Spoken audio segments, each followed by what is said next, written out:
40쯤 됐을 때 이제 어떤 침 하시는 분이 오장육부가 한 군데도 성한 곳이 없다. 그래서 당신은 40이 넘으면 병원에서 일어나지 못할 것이다 라고 말했거든요. 근데 사실 신기하죠. 어느 날 순간부터 제가 잘 취했는데 취하지도 않았고 한 2년 정도 수련했을 때 그때부터 감기를 한 번도 하지 않았어요. 신기하죠.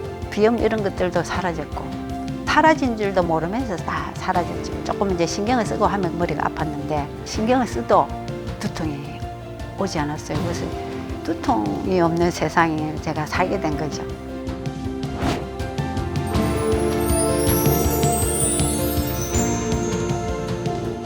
안녕하세요. 저는 경남 김해에서 수련하는 배영숙이고 올해 만으로 60세입니다. 초등교장으로 재임 중인데 이제 곧 퇴직을 앞두고 있습니다.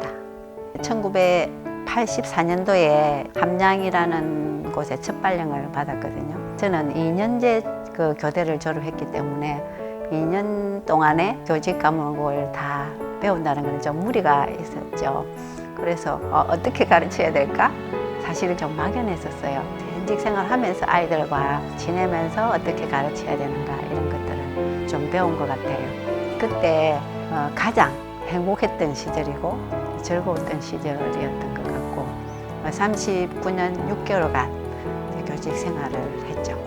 스님들이 아이들을 잘 가르칠 수 있도록 환경을 만들어주고 지원해주는 그런 역할이 참 중요하다는 생각이 들어요. 이제 선생님이 학교에 와서 스트레스를 많이 받으면 아이들도 선생님들도 행복하지 않잖아요. 그래서 항상 저는 우리 학교 선생님들, 학교 구성원들이 그냥 편안하게 즐겁고 행복하게 교육 활동할 수 있도록 또 최대한 그렇게 해주려고 노력은 하고 있었어요. 도덕 규범, 그러니까 인성 교육이 제일 기본이 돼야 된다. 아주 기본적인 거라고 저는 생각하거든요. 사실은 교육계에서 답답증이 좀 많이 있었어요. 왜냐하면 교육의 갭이 참 컸어요. 요새는 아이들이 숫자가 작고 또 귀한 자녀이다 보니까 조금만 원칙적인 걸 많이 가르치면 또 문제가 발생을 하는 부분도 있었어요. 사실 우리가 미래를 생각해 보면 사람이라는 거는 기본 도덕이 있어야 되는데 이렇게 배우지 않고 자라버리면 사회가 어떻게 될까?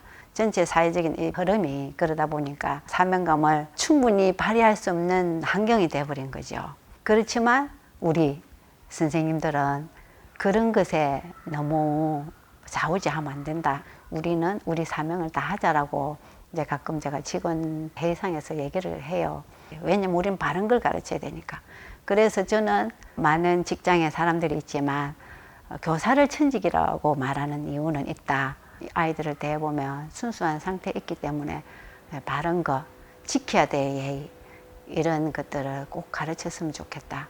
사람이 도덕이 바르면 이제 그 나머지는 저절로 저는 되는 부분도 있다고 생각을 하거든요. 저는 어릴 때부터 아주 몸이 약했어요. 제가 병원보다는 자연치유를 좋아하고 현대병원을 싫어해요. 왜냐하면 모든 약들이 제가 거부 반응이 좀 있어요. 그러다 보니까 면역력을 증강시킬 수 있는 생식을 하러 갔거든요. 근데 그 생식을 하시는 분들이 팔원공을 배우기 시작했다.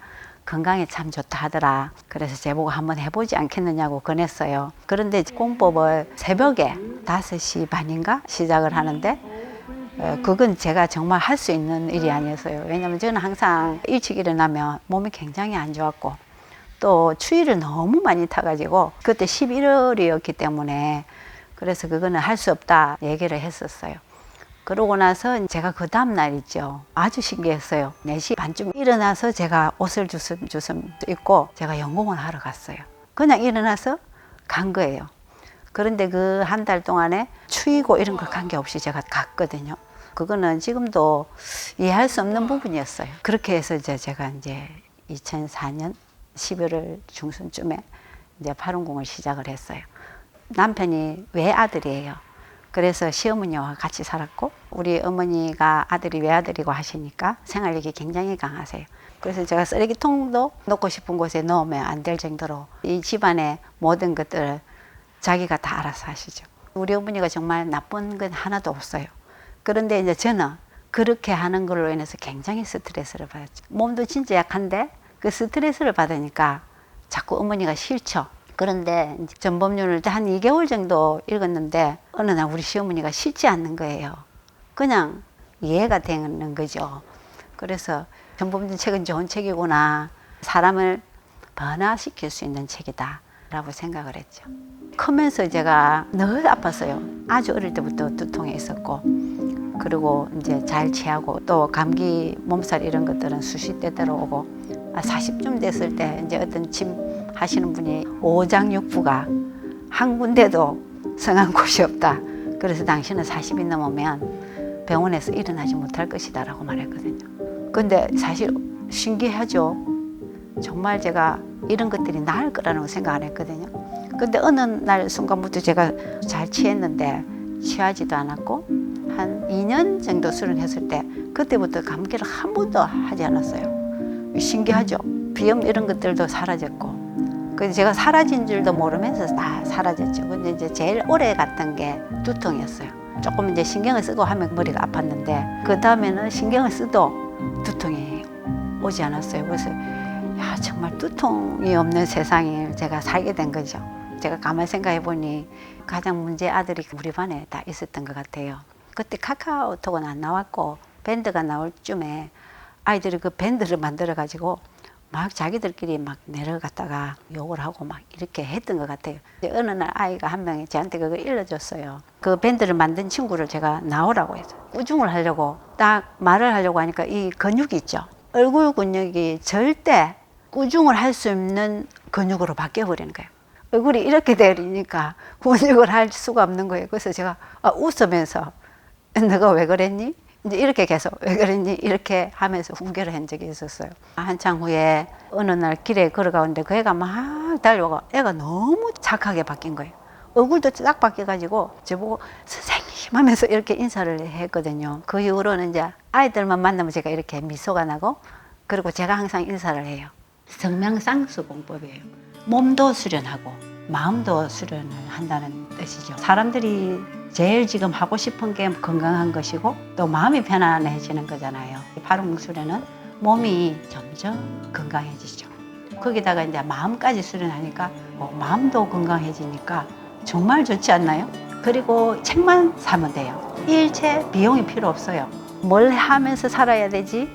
어떻게 살아야 되지 하는 걸 잘 몰랐어요. 삶의 방향을 제가 잡지 못하고 있었죠. 전범륜을 읽으면서 제가 아주 또렷했죠. 책은 읽으면 읽을수록 그 안에 있는 내용이 굉장히 풍부하고 사람이 해결해야 되지 못할 그 답들이 저는 다 들어있다고 생각하거든요. 한마디로 말하면 제 인생이에요. 옛날 조상들이 우리 어릴 때는 그랬거든요. 착한 사람이 되라, 그리고 정직해라. 싸우고 이러면 참아라 이렇게 말하죠. 요즘은 참아라 말 안 하잖아요.